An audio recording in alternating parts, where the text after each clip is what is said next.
I'll now call upon Honourable Carter. Chairperson, thank you. I want to start off first to say that COPE is delighted with a minister that is adopting and implementing the slogan of a Congress of a People for reliable, accountable and incorruptible government and department. The President and his executive profess to having on top of their agenda the triple challenges of poverty, inequality and unemployment. It does not help when we pass legislation and regulations that are counterproductive to the triple challenges. The new regulations relating to the visa immigration requirements as introduced by the Minister are a point in case. Reports are surfacing that it is having a negative impact on our tourism, one of the very few good stories that we've got to tell. Regulations having ripped families apart and chased potential investors away. Whilst there was clearly a need to beef up our immigration management, were the negative consequences considered, and why were these amendments processed in such a haste? What are we going to do about this? Our government has a responsibility to be responsive. So why do those affected by government have to challenge them in court? Just in the Western Cape, more than 1,000 cases. Why can't the minister admit that the regulations were made in a haste? We're not saying they're wrong, but I think it was just too hastily.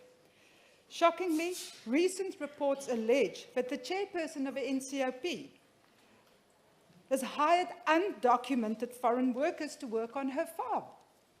So we need to ask the minister, how are we going to deal with these allegations against colleagues and party loyalists? Minister or Chairperson, the 140 Rand for a new ID card is of grave concern to the Congress of the People. How many pensioners, grant recipients, unemployed, homeless, can actually afford to pay 140 Rand for a new ID card?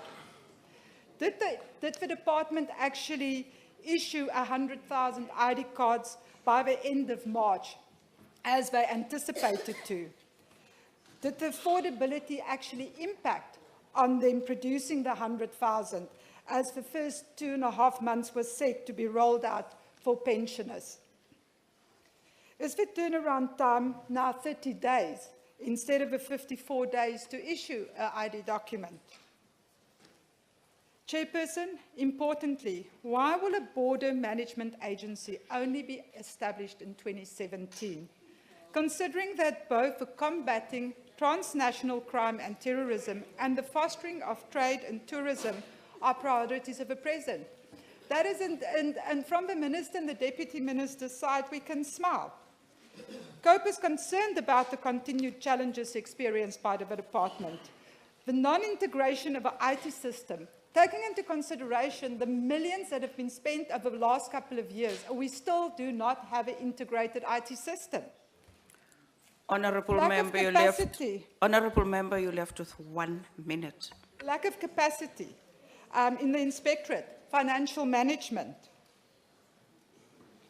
Chairperson, through you, the Deputy Minister, I hope that she is right, that it is not who you know and where you are from or who you know.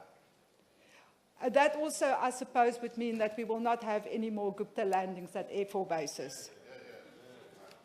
In conclusion, COPE believes that we need to see a detailed plan with goals and timeframes as to how the Ministry and the Department intend to give effect to the vision set out in the NDP. I thank you.